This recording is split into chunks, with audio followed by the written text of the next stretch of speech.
Welcome,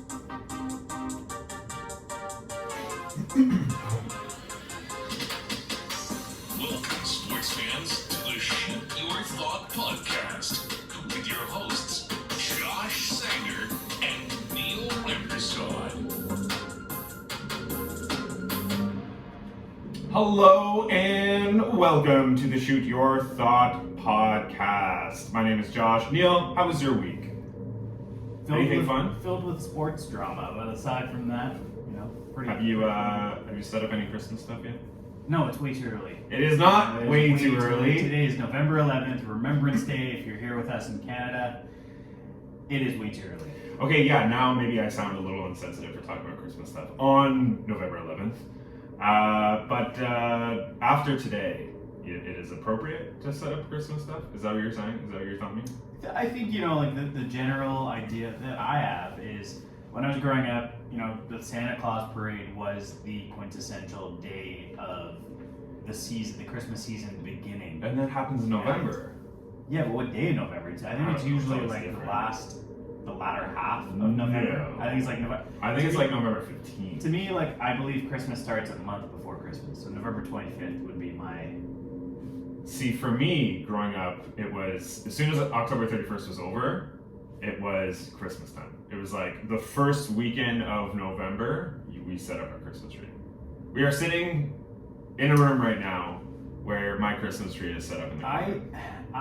I feel like if you told me otherwise, that Mariah Carey, All I Want for Christmas Is You, was not your most played song last year, I wouldn't believe anything else. I feel like it is. I feel like that is... She has taken over Christmas. She has claimed Christmas. She just released a new album? Like a new Christmas album? A new Christmas album? With a new Christmas song, just to re-release her Christmas songs? No way. Are you serious? Yeah. How am I hearing about this now? I think you're just pretending to not know. We're sitting in a room pre-ordered my Christmas tree. You pre-ordered the album. Okay. You're cycling the web, trying to find out if she's going on tour. I'm trying not to sound psycho. Mariah Carey, the Christmas tour. Side note, remember, how they set up their bay windows, the bay Christmas windows every year? Yeah. The one year they got Mariah Carey to come do a performance while they opened them, she came and lip-synced 3 songs, and they paid her over $1 million to do that. That's amazing. Were you in the crowd when that happened? Oh, I crowdfunded that. I contributed some of my money, for sure. I may or may not have walked by the Bay Christmas windows. So you don't have the album yet? At least now I know what to get you for Christmas. Now you know what to get me. We got a fun show for you guys today. Christmas stuff aside, don't worry, I'll be talking about Christmas a lot more in the coming weeks. But should we jump into some losers of the week? I think we should. Let's do it.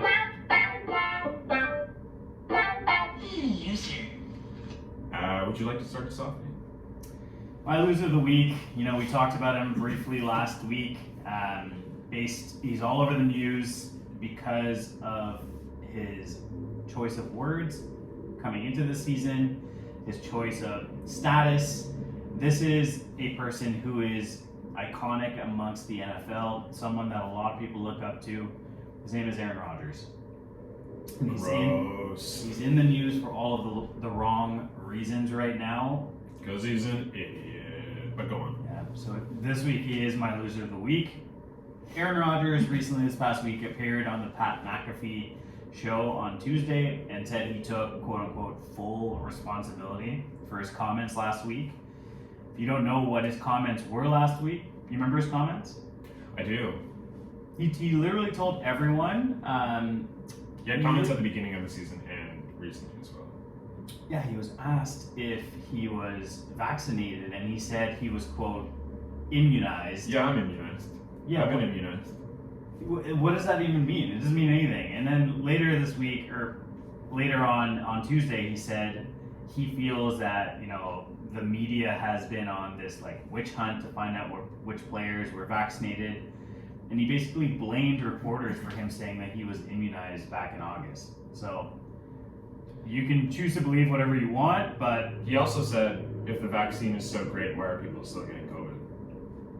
Yeah, I didn't know.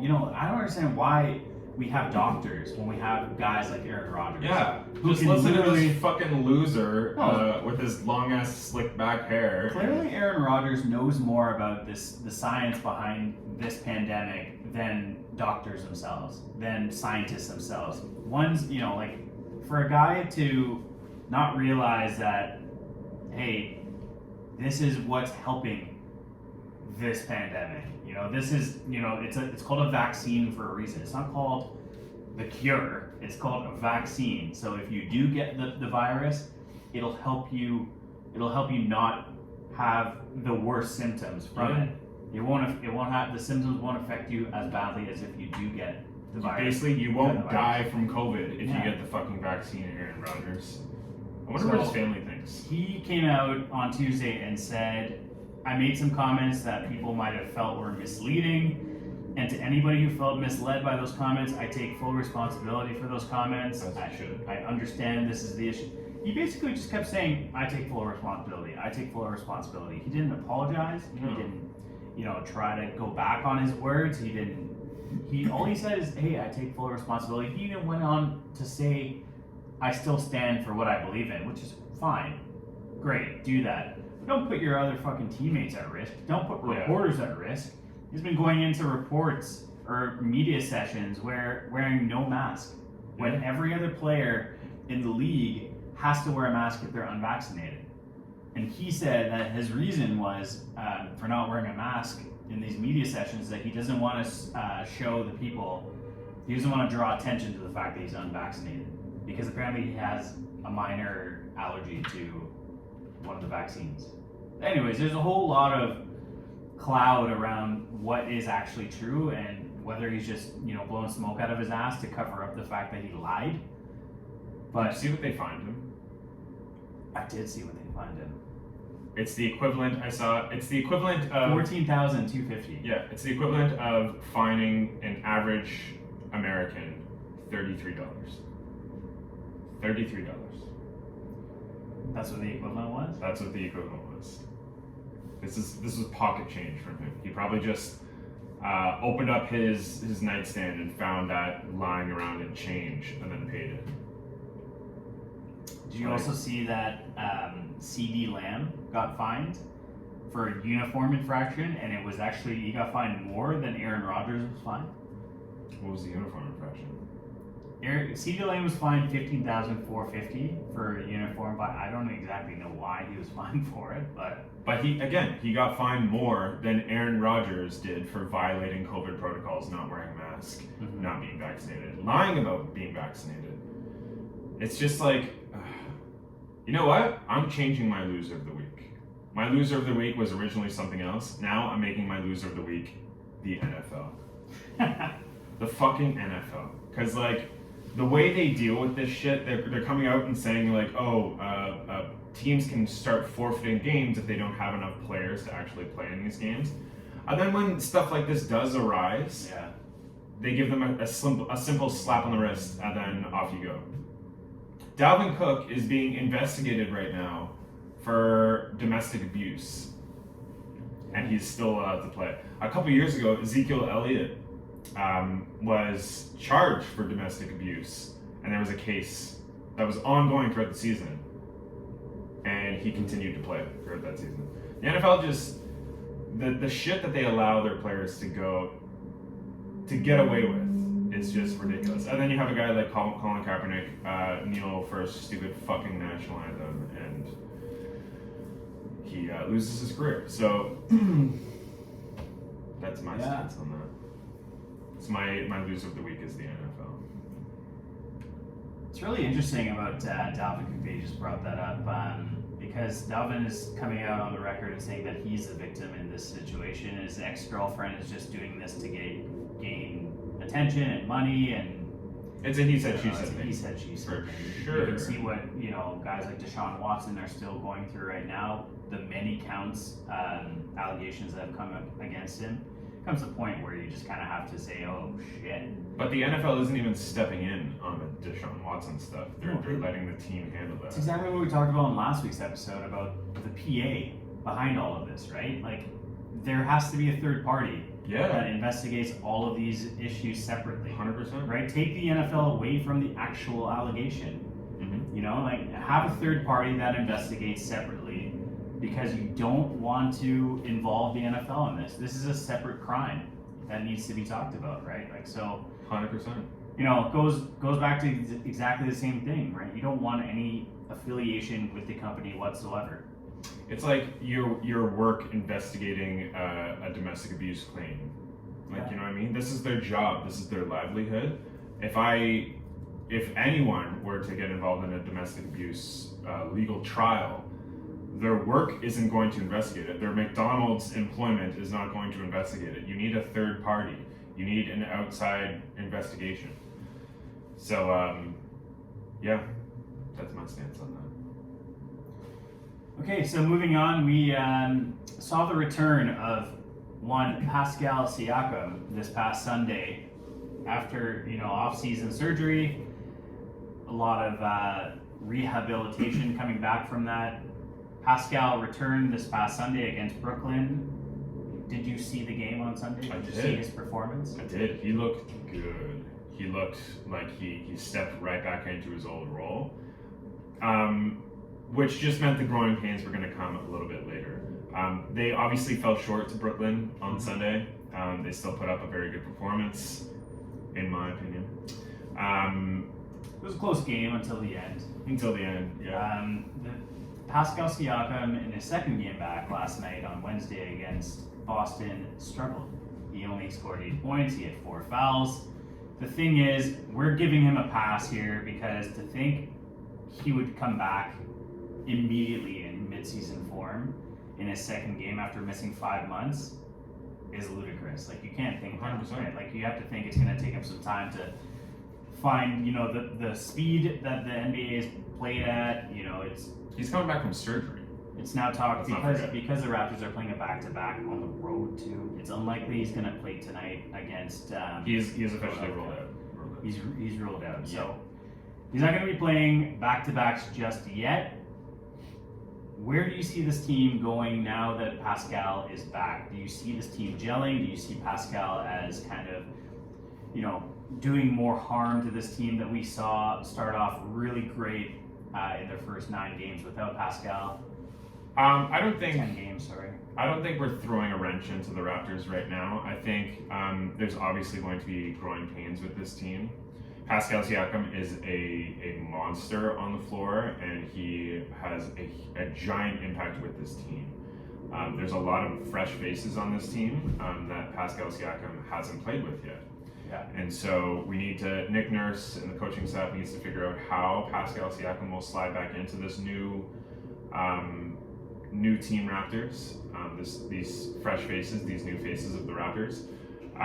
Because, you know, players like Scotty Barnes, Banton have a similar role than Pascal Siakam. So we got to figure out what that looks like, who's going to come off the bench, who's going to start, who's going to play on the floor together, whether they want to play big ball, stuff like that. I think Pascal Siakam will eventually fit right back into this dominant Raptors team. Yeah, looking at what they've done here, a couple things stand out. You know, Kem Birch has played great. You look back a few years ago when the Raptors traded a big man, Jonas Valanciunas, and you look at the way he's playing now, it just makes you think, like, what if they still had him? You know, they could use a big man like Jonas. And he's doing well. He's doing well. Pelicans So, right now. I mean, that inner center presence, the big body in the middle there, who can still shoot, is missing right now, because Birch is not a three-point shooter. He's not a jump-up shooter. And I feel like right now the Raptors are playing best with a lineup of Van Vliet, Gary Trent, Anunoby, Barnes, and Svi. And Svi's like, Mahalik's actually playing really well. He's bringing a lot of energy. Every time, you know, Siakam's on the floor now, having the big 3 guys in the middle there, and Siakam, Anunoby, and Barnes, I think there's too many mouths to feed. One of those guys I feel is going to have to go to the bench.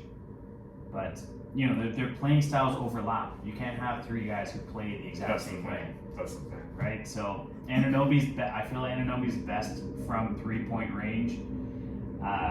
He's still not particularly consistent enough from three. He's working on it. He's getting there. His defense is what we need, though. But I feel like Anunoby might be best alongside guys like Banton and Birch. You know what I mean? With guys who can still play the middle and play up front and give him that small forward position where he can be the offensive force. And I feel like Scotty needs to play with Siakam because they complement each other in that sense, right? They're both energy guys. You know, Siakam's going to get the ball in the low post, do his spin move, and try to get to the hoop. That's what he does every single time. Yeah, and it fucking works. Yeah. No team has yet to figure it out. Like, he was throwing it off every chance he got last night against Boston. One of the things that Boston last night in the game against the Raptors had on us was the boards. They kept getting those rebounds off of us, so we need to figure out, you know, who's going to be that big center rebound guy for us, because we have some power forwards, we have some small forwards, and we have some centers. So we have to figure out, you know, who's going to fit into that solidified center role. Yeah. Because we have a lot of big guys, but we need to figure out again who's going to be that center role. Yeah, they had no match for Robert Williams last night. The time was. Yeah.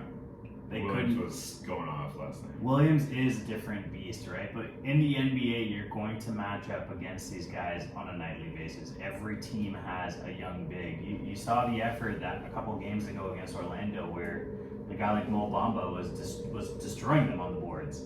You know, every night. That's why I mentioned you need a guy like Jonas Valanciunas there to help solidify the paint. You know, if you have guys with length that are always moving around, you're not going to get rebounds. Right? So it's something for this team to look at. They're still young. They're still learning. Did you see what Kevin Durant said about Scotty Barnes the other night? No. He said how unbelievable this kid is, and he's like, how old is this kid? 21, 22? And like, he's 20. He's like, wow, this guy's gonna be good. He's that's why one of the things I love about Kevin Durant is that he keeps it real and he's not afraid to give other players compliments. He's always been that player, especially with Toronto. Like, when everyone else sleeps on Toronto, like him, Charles Barkley are always just like, do not sleep on this team. I remember Kevin Durant had this one quote from a couple years ago. Before we won the championship, someone asked him if you think the Raptors are an up-and-coming team. He's like, up-and-coming? No, they're not an up-and-coming team. They're already here. And I saved that quote. I have it saved somewhere. I don't know where it is, but I have it saved because it's pretty cool. But yeah, the rest of the NBA always sleeps on the Raptors, and even after we win a championship,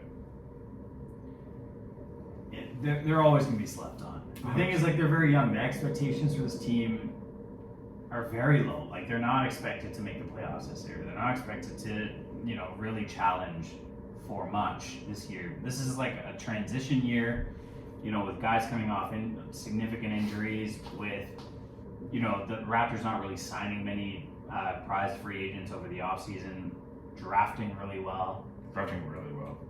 It's a transition year. See, I don't think this is a transition year.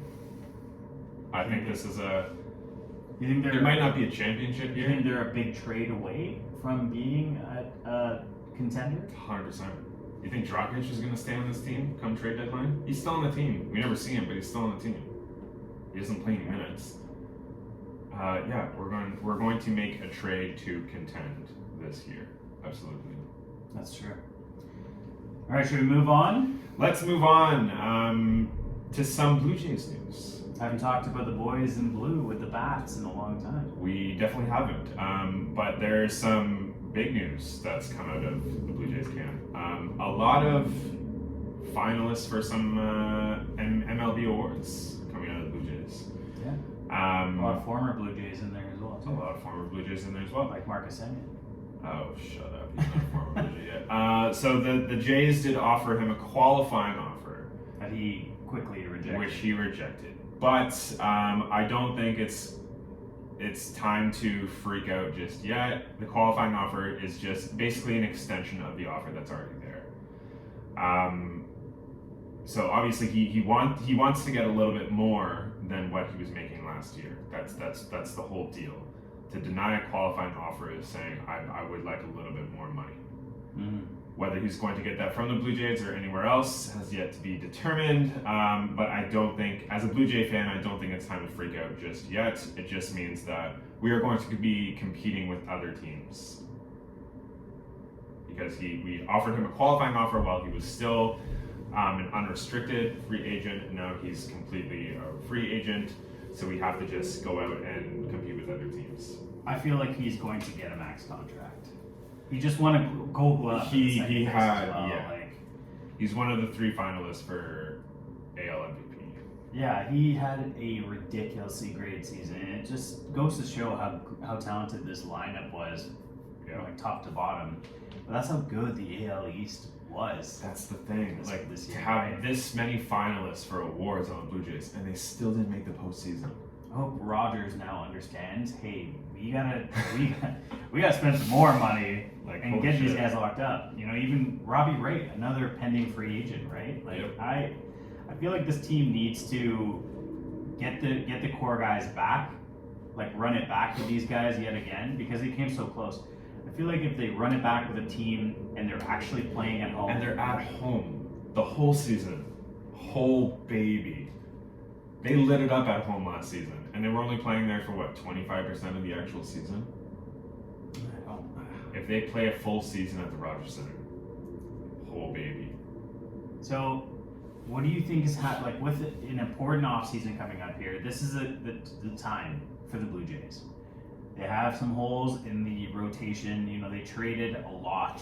They traded my boy Austin Martin for Jose Barrios, which is a great, he's a bona fide ace on this team. You still have Ryu coming back. You still have Manoah in the rotation. But now Steven Matz is a free agent. Robbie Ray is a free agent.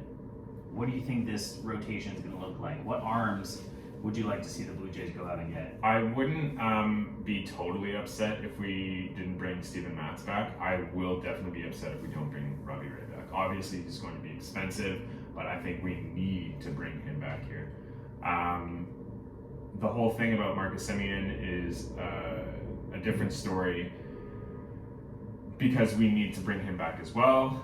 If we don't, we're going to have some serious holes, like you said, this offseason that need to be fixed, that need to be filled. But it's not just the Blue Jays. There are a lot of free agents that chose not to accept qualifying offers and to become free agents and test the market. So there are a lot of good free agents out there.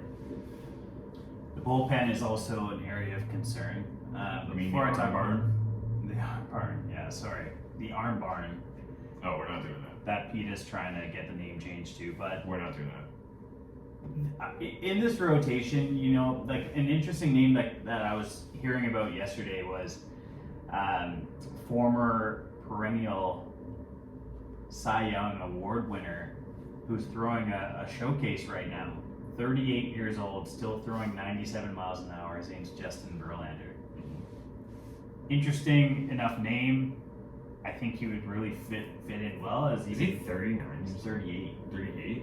He's still throwing really well. He wants to play. He said himself he wants to play until he's 45. You see other 38-year-olds making significant impact, like Max Scherzer, who's now in the Dodgers. I feel like, if we are able to sign on a very low-risk contract, even a 1 or 2 year deal, sign a Justin Verlander as the 4th starter on this team, you fucking do it. You get the guy signed, in my opinion. He would represent a great upgrade to that rotation. He'd represent great mentorship for a young guy like Alek Manoah or even Nate Pearson coming up. Do you think Nate Pearson turns into a starter? I think that's still the idea. That's still, yes. That's, this past year, obviously, we used him more of a in-between guy or sometimes even a closer. Yeah. But I think the whole idea with the upbringing of Nate Pearson was to turn him into a starter. And I definitely think if this offseason doesn't work out with the acquisitions, I definitely think we need to make Nate Pearson a starter. We need to continue to develop him into a starter because I don't think we're going to bring back everyone that was on this Jays team last year. I feel like this is, with us saying like this is an important offseason for the Jays are going to be linked to almost any and every free agent that you hear. Same thing happened last season. exact same thing. Yeah. They were never linked to George Springer though. That's the thing. The entire Yeah, they were. Not really though. Like if you look at the actual people they were trying to go after, George Springer was never the big name they were trying to. Like obviously he was the biggest name in the offseason, but he was never like super linked to the Blue Jays. He was just the player that was would be the biggest acquisition in the offseason. And then when they announced that they signed him, it was just like, holy shit, they actually did it. They got him.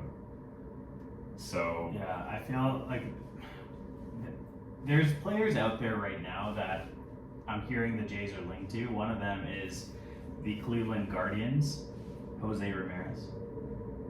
The new Cleveland Guardians. The Jays have been linked to them for a long time. So if in the event that they can't re-sign a guy like Marcus Semien, they're going to want to go after a guy like Jose Ramirez, who's a perennial all-star. The only thing with that is he's under contract for 2 more years, $24 million. I feel like that's a great price to pay to round out the infield. He can either play second base or third base. Mhm. Those are the spots that the Jays need to fill. They don't have a second baseman, they have a third baseman. Mhm. Right? They have everything else, right? Everything else is in there. They're good at catcher, they're good at first base, and they're good at shortstop. Not if they lose Semien. Well, that's what I'm saying. You have second base open with no Semien. I know, but I Third base think open. one of the parts of his contract, if we were to bring him back, is if I'm sure one of the parts of the contract would be he would have to play shortstop because he's been very vocal about wanting to play shortstop. That's what I'm saying. You can wave him goodbye. He's not coming back. You're giving up on Marcus Semien. I'm guaranteeing Marcus Semien is not going to be a Blue Jay next year. I told you this mid-season, saying it again now. Marcus Semien does not want to play in Toronto because he wants to be a shortstop. Yeah, but like he knows you. How can you play in Toronto in front of this crowd and this team and say this is not a winning team? It doesn't matter to him. Things that matter to him are money right now, term, and playing the position he wants to play. That's all that matters to him. Oh, that's pretty sad. We'll see. We'll see, I guess. All we are analysts, right? We don't really know what the product these players want. Another interesting player that the Blue Jays need, the Blue Jays need a left-handed outfielder. And who better to go after that, whose stock is so low right now after joining the Yankees last year, I love picking on the Yankees, is Joey Gallo. I feel like Joey Gallo is another name that the Blue Jays could sign as a left-handed hitter in the outfield. He's only 27. Didn't he just sign with the Yankees then? No, the Yankees traded for him, but he's I think he's got 1 year left on his contract. Right. But I mean, the Yankees and the Blue Jays rarely make trades together, like because they're in the same division. You'd never see a trade with the No. Yankees. Did you hear Oakland has put like a lot of their top stars on the trading block as well? The Athletics. They're trying to shed half of their salary. So they're putting pretty much all of their all-stars on the trading block. So another interesting name there is Matt Chapman, who plays third baseman, who is an all-star as well. He only hit 27 home runs last year. Only 27. What a loser. Should have made him my loser of the week. Yeah. Well, it's going to be a very interesting offseason though for this Blue Jays team. Exciting. It's going to determine whether they're a winning team next season or whether it's a transition year. All right, shall we move on? Let's move on to some F-POW. Do some F-POW. Let's do some F-POW. Would you like to start or would you like me to start? It was a crazy week in football, guys. It was. It was a crazy Guys. football. Crazy week in football. I can't remember a single week where so many underdogs have actually won the game. The Bills lost. The Bills lost. The Cowboys lost. Mm-hmm. The Rams lost. I don't know if you can call it an underdog, but the Raiders lost. The Raiders lost. Beat the Raiders. Anytime the Giants win, whoever they beat, huge loss for that team. Huge. Yes, absolutely. The Saints lost. Like this is just in. If you have a survivor pool out there, and if every team is not eliminated after last week, consider yourself. If you're a team left, consider yourself fucking lucky because A lot of brackets got busted last night. A lot of survivor picks got busted. Imagine like a parlay that you were to put on this past week. Imagine like picking a bunch of teams to win in a parlay this week and just not hitting any of them. In my entire life of watching football, I've never seen this many upsets in 1 week. It was ridiculous. And we're seeing the aftermath of these upsets because teams are making big moves. Should I announce the breaking news? Is there breaking news? There's Breaking news. Breaking news. Carolina Panthers signed free agent quarterback Cam Newton. It's official? It's official. I just got the notification. TSN. My God. Officially. He's back. Officially re-signed Cam Newton as what's probably going to be their starting quarterback because Sam Darnold. My first pickup of the Yeah, go for it. Is Cam Jump in Newton. there. Jump in there. It's Cam Newton. Okay. After and breaking news. why is it Cam Newton, Neil? 27 minutes ago, breaking news. He's back in Charlotte. He is back. He's 32 years old. Starter Sam Darnold's going to be on the shelf for 4 to 6 weeks with a shoulder injury. Panthers' only option before the signing of this legend was PJ Walker and Matt Barkley, who they just recently acquired. But Cam Newton knows this system. He knows this franchise. He knows this locker room. He knows this field. He knows how this You're just works. making the promo right now for Sunday football. He was the offensive rookie of the year in 2011. He was the league MVP for the Carolina Panthers in 2015. He led the team to a 15-1 record and a berth in the Super Bowl in 2015. Go out and get this guy. He's 0% owned, probably up to 1 now that it just broke. Yeah. Go out and get Cam Newton. Are we just forgetting the past 2 seasons? Don't know with what you're the- talking about. With the New England Patriots? Are you just chalking that up to the failed system? New of England is where careers go to die. Well, yeah, we know that. This guy just got a second chance at life. Go out and sign him. His name is Cameron Newton. Are you going right now to sign? Do you need a quarterback this I week? do not. You do not. But everyone else, if you're in need of a quarterback, Russell Wilson is back. if you're in a super flex, or if you're in a 2 quarterback league, go and get Cam Newton. I am in some quarterback trouble right now, so I may or may not go out and sign Cam Newton because I had to the point where I had to pick up Mike White this past week because that's where my status is right now. Tua's probable to play tonight. We don't know for sure. Taysom Hill I picked up last week in a trade, and then they announced that Trevor Siemian was the starter. So fuck me, right? My first pickup of the week, the door just blew wide open for this player. He's a wide receiver on the Atlanta Falcons, and that's Russell Gage.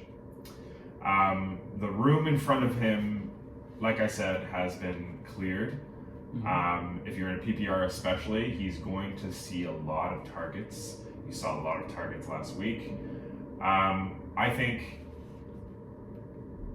if you're in need of a wide receiver, if you need a flex, try him out. Try out Russell Gage. I think you'll be very satisfied with the results. It's not a bad choice. I'm going to stick with the wide receiver here as well. And he had every opportunity this week now that the person who was in front of him has now been released. His name is Odell Beckham Jr. My pickup of the week is Donovan Peoples-Jones. Really? Yeah. Okay. He looked great. He didn't have that many balls thrown his way, but that's okay because he completed a 60-yarder and he also had a touchdown later in the game. Donovan Peoples-Jones is now in the Odell Beckham spot. His own coach came out and said, Kevin Stefanski came out and said he's Mr. Reliable, quote unquote.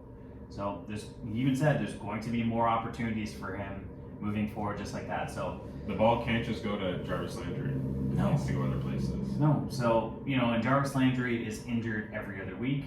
Go out and get him, stash him on the bench, start him, whatever the fuck you want to do with him. Get this guy, DPJ, on your team. Who are they playing this week? Who's Cleveland playing this week? I think the Steelers.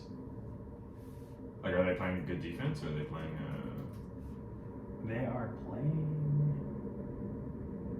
the Patriots. Okay, so even more reason to go pick up Peoples-Jones because the Patriots defense shuts down the number one option, which is Travis Landry. DPJ, There you go get him. Side note, where do you think OBJ is going to end up? Well, last week's show, I told you like the top places I can see him going are Green Bay or New Orleans, and I still am standing by those two places. I think he ends up in New Orleans. Devontae Adams has come out and said specifically that he wants OBJ in Green Bay. He said he's going to turn into a superstar again if he comes to Green Bay. He's come out and said that. So you don't think he's going to end up there? No, I think he goes to New Orleans. Goes back home? I think he definitely he's more needed. He's from Louisiana. He played for LSU for so many years, right? So exactly, he's more needed on the Saints team right now. Saints need a lot right now. They need a lot, but they're The reason I think he goes to Green Bay instead of New Orleans too is because Green Bay is a contender right now. I don't think the Saints are. I don't think they are either, but they can. The thing about the Saints is whether they have Drew Brees or not, they can be a contender any given year. Mm-hmm. That's just always been the thing with the Saints. My second pickup of the week I'm going to continue my trend of going with defenses because this defense is going up against Mr. Cam Newton this week, and that's the Arizona Cardinals defense. No matter what comes out of the situation in Carolina, who their starting quarterback is going to be named, obviously it's trending in the direction of Cam Newton, but they're going to have growing pains. It's not going to be a perfect matchup. And the Arizona Cardinals are a very good defense, whether they have J.J. Watt or not. They're a very good defense, and I think they're going to get some sacks, they're going to get some interceptions, and they're not going to allow Carolina to be as successful as they want to be. Mm-hmm. So I don't know if Cam's going to start this week, but that's the thing. I don't know. Regardless, I don't know who the starting quarterback is. We don't know. Carolina doesn't know. But whoever it is, they're going to have a tough time against this Arizona Cardinals defense. Absolutely. Yeah, for sure. So that is our fantasy pickups of the week. Do you have anything else to add? No. Excited for episode 42 today. Thank you to all your listeners for the week-over-week support. Yeah, absolutely. We have some exciting stuff coming, so stay tuned. And thank you once again for listening. All right, have a good week, guys. One thing I keep forgetting to mention to you